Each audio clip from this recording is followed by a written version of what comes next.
Joo, hei kaikille. Mä oon Harri Sallegren OnePro Oystä. Tänään kerron teille vähän tästä matkailuajoneuvojen suojauksista tämmöisellä Ajax-hälytinjärjestelmällä.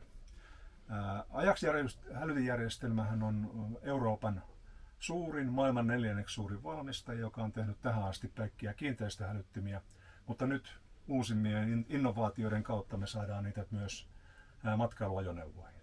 Ja tänään toteutettiin nyt esimerkkinä yksi kokoonpano täällä Hymercenterin tiloissa, missä me kerromme kohta lisää, mistä tämä kokoonpano muodostuu. Ajax-hälytinjärjestelmät tulee Ukrainasta ja Ajax-yhtiöt on kohtuullisen nuori, 2011 perustettu ja tosiaan tällä hetkellä maailman neljänneksi suurin valmistaja. Ajax-tuotetta on verrattu monesti hälytinrintamalla Apple-tuotteeseen, mikä on hyvin tunnettu puhelinpuolella, eli mukana on myös sen korkean laadun lisäksi erittäin hieno designi. Ja sen takia muun muassa tämän tyyppinen järjestelmä sopii näihin nykyaikaisiin ja myös vanhempiin matkailuajoneuvoihin hyvin. Ajax-järjestelmähän on kokonaan langaton. Eli tätä päivää on se, että meidän ei tarvitse enää tämmöisessä autossa lähteä purkeamaan rakenteita, vetämään kaapeleita, vaan kaikki toimii langattomasti. Sen lisäksi sen koko järjestelmän hallinnointi, ohjelmointi, käyttö tapahtuu puhelimen sovelluksen kautta.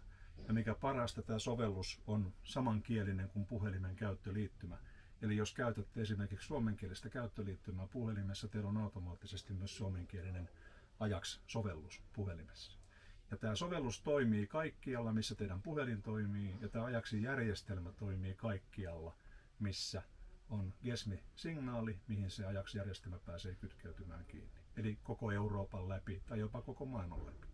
Tässä ajoneuvossa päädyttiin asentamaan keskusyksikkö tänne etutilan istuimen alla olevaan säilytyslaatikkoon. Koska keskusyksikkö on myös langaton, siihen ei tarvi olla kaapeliyhteyttä ilmasimien välillä. Ainoastaan auton hupiakusta on tuotu tuonne keskusyksikölle käyttösähkö 12 volttia.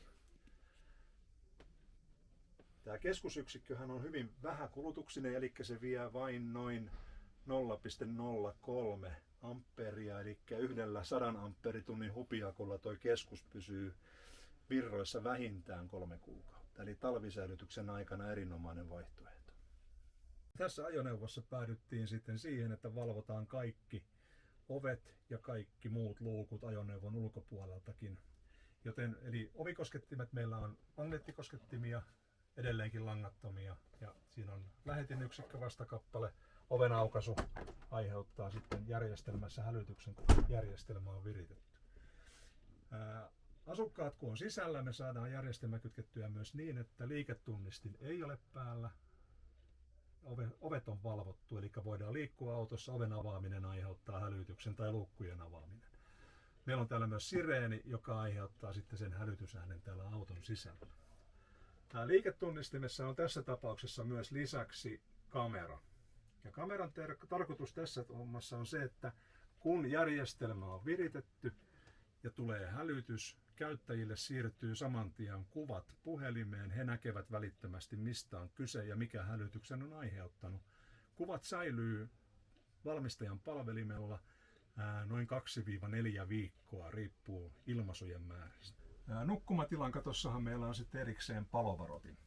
Ajaxin palovarotin on voittanut useina vuosina maailman parhaimman palovarottimen pääpalkinnon. Palovarotin on optinen, eli se reagoi ainoastaan näkyvään savuun. Sen lisäksi siinä on lämpötilahälytys ja nopea lämmön nousu. Lämpötilahälytys tarkoittaa sitä, jos lämpötila nousee yli 60 asteen, se antaa hälytyksen. Ja lämmön nousu tarkoittaa sitä, jos puolessa tunnissa lämpö nousee enemmän kuin 30 astetta, se antaa hälytyksen. Ja kaikki nämä tiedot tulee käyttäjälle matkapuhelimeen. Kaikki luukuthan meillä on valvottu, myös nämä tavaratilat. Ja luukun valvonta on hyvin yksinkertaista edelleenkin tämän langattomuuden ansiosta. Eli meillä on täällä luukussa magneettikosketin ja vastakappale. Ja nämä luukun aukaisu niin aiheuttaa välittömän hälytyksen myös silloin, kun asukkaat nukkuu autossa ja runkotila tai kuoritila on valvottu.